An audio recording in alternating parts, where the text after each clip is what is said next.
friends, it's Ed DeCosta with another episode of Get Edified video blog. Today, why getting sick makes me happy.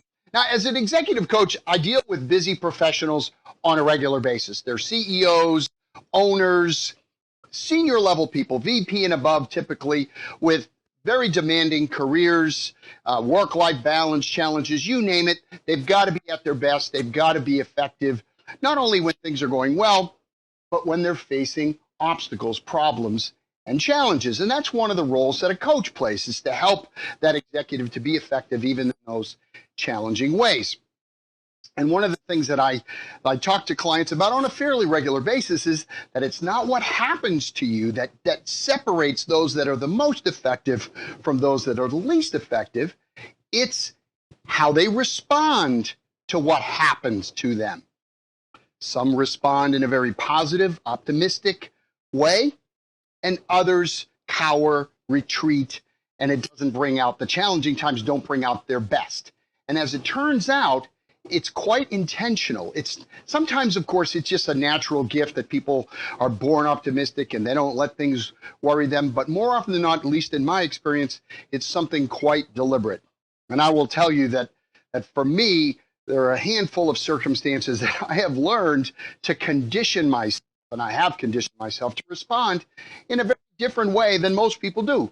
Like, for example, right now I've got a massive head cold. I don't think I have an infection of any kind, but my head and chest are very congested. You can hear it in my voice. I've got, medicine ball head, so when you shake your head, you can kind of hear it. But I'll tell you, I'm very happy when I get sick. Not happier than when I'm not sick. Of course, I'm happy when I'm not sick as well. But again, the long story short, when I was in the 5th grade, when I was 11 years old, I had heart surgery. Missed, I think, 4 months of school, was in the hospital for weeks and weeks. And I have very vivid recollections of how mad I was at the world and how mad I was, frankly, at other people.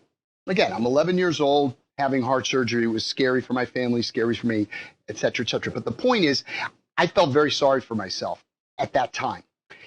And I remember making a promise that if I got better, if I recovered, that I would be positive at all times, that I would try to be at my best. So I kind of made a pact. And of course, I recovered, and I've lived a healthy life ever since. And when I do get sick, I'm reminded of that. I'm reminded of that feeling that I had and the promise that I made to have a positive attitude, even if I wasn't feeling physically at my best. That's number one. And the other one is as it pertains to doing business with people. It's the law of large numbers, that most of the people that you interact with are not going to do business with you. That's perfectly okay. Over 20 years ago, early in my selling career, I had an experience in Kalamazoo, Michigan, at the headquarters of the Upjohn Corporation, a major pharmaceutical company. And I met with an engineering team. We had done all of our work. I delivered what I thought was a very compelling presentation. And let's just say it did not go well. So much so that the leader of the group that I was meeting with was quite demeaning to me and insulting. And I was quite shocked. I didn't physically assault the man, but I thought about it, but I didn't. And I was not happy, and I left and didn't get the order, of course. And so from that point forward, whenever I have a negative thing happen, somebody doesn't do business with me or what have you, I think, well, it could have been worse. Okay, it could have been that experience that I had back in the day where it was all I could do to maintain my composure.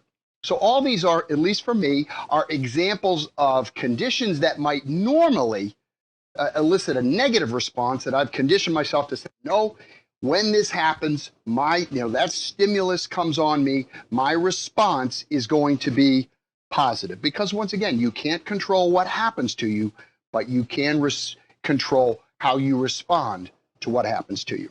So again, I hope you found this helpful. My name is Ed DeCosta. Wherever you are in this great, big, beautiful world of ours, whether you have a cold or not, make it a great day.